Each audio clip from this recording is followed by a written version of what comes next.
Now we will discuss the value points. See, a well-written notice must inform the readers about 5Ws. That is, what is going to happen, where will it take place, when will it take place, who can apply or is eligible for it, whom to contact or apply to. Include only the important points. Okay, add only relevant information if not included in the question. Sometimes the questions are short, so you have to add certain points. Sometimes questions are long, then you need not. Okay, now see short and grammatically correct sentences. Try to write grammatically correct sentences. So always try to go for simple sentences. Don't go for ornamented and complex sentences. Next one is present the notice within a box. A notice is always written within a box. Now see the remaining portion of value points, that is, just we will keep in our mind that the word limit is 40 to 50 words. But mind it, only the words written in the body that will be counted.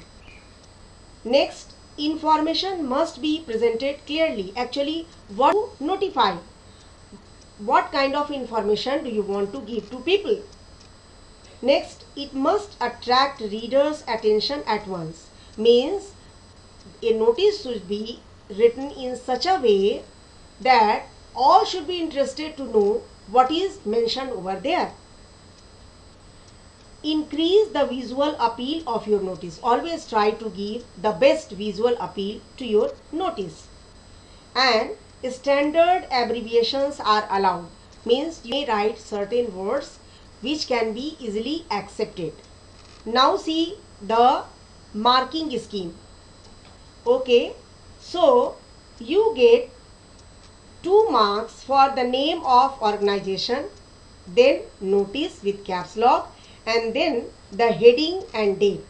So if you have written your name of organization, notice, heading and date properly, you are getting 2 marks, just like mathematics.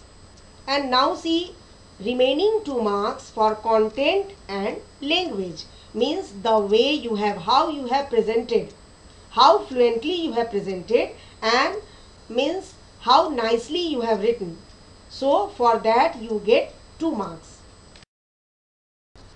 Now see, there are different types of notices.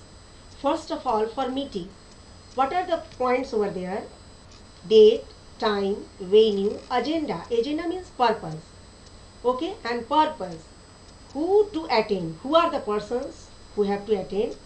Contact address, if any, and specific instructions if you want to give certain informations. Okay. Next one is notice for event, any special occasion. So first of all, the name of the event, then date, occasion, time, venue, eligibility, who can, then contact address if essential, and then a specific information if there is any. Okay. And what you have to mention, contact address and a specific instructions if any. Suppose some event is going to take place, so you are just welcoming all family members, what special precautions they should take, like that.